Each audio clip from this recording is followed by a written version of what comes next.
Restaurant to Another World was a pretty interesting surprise to me when I watched this first episode. I've been going through a really rough time because of my dad being admitted to the hospital for a blood infection. I was really scared and stressed out because the day me and my sister took him, he was looking like absolute death, making me prepare myself for the worst possible outcome. He's good now, of course. As of writing this, he's already been discharged from the hospital. However, through the first few days of this week and a half process, things were looking grim and I was the most stressed I had ever been in my entire life. So me being like this, the day after him being admitted and me coming home, which was on a Tuesday night, I thought I needed to try and calm myself down by watching some anime. I decided watching a comedy might be a smart thing to do, so I checked out Aho Girl.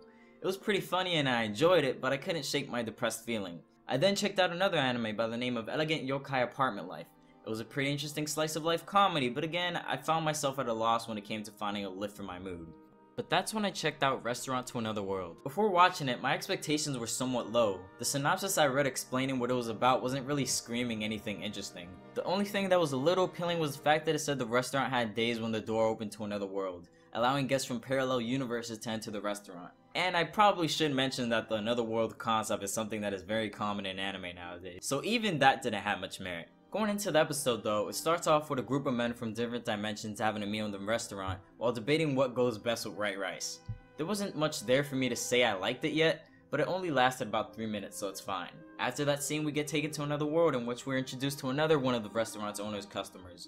One of the 6 great dragons in the world, a female that has lived more than 100,000 years. God damn, that bitch is old. A person who has all the gold she could ever ask for just laying around at her home, excited to have some beef stew from a restaurant. This scene was fairly quick and did convey the message I'm about to tell you, but I didn't quite catch it then.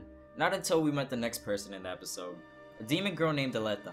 She was found early in the morning laying in the restaurant floor asleep after eating a pot of soup left in the kitchen during the night.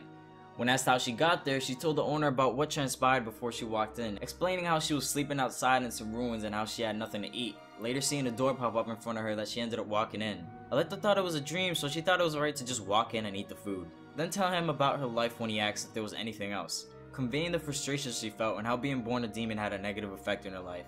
She lost her job at the capital because they found out she was a demon, no one else would hire her, and she was a weak person so she couldn't use magic well. It was morning during this scene, so after hearing her story, the owner offered some breakfast. The music changes as he starts to cook from something tragic to a light heartwarming track that made me feel really comfortable. When the food was done and Aleta takes her first bite, the same lighthearted song explodes a bit into a more fast-paced track signifying the mood change within Aleta.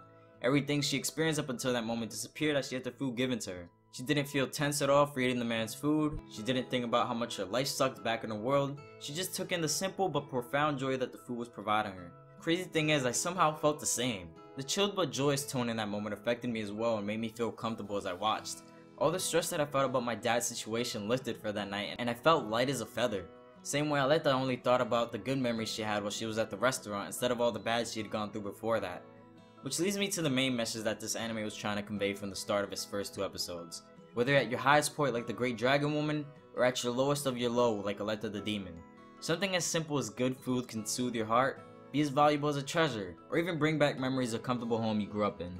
Most of the people we've been introduced to so far have all had something to say about themselves, a story. Whether it have been good or bad like most, it all led back to the restaurant and the simple concept of happiness through food.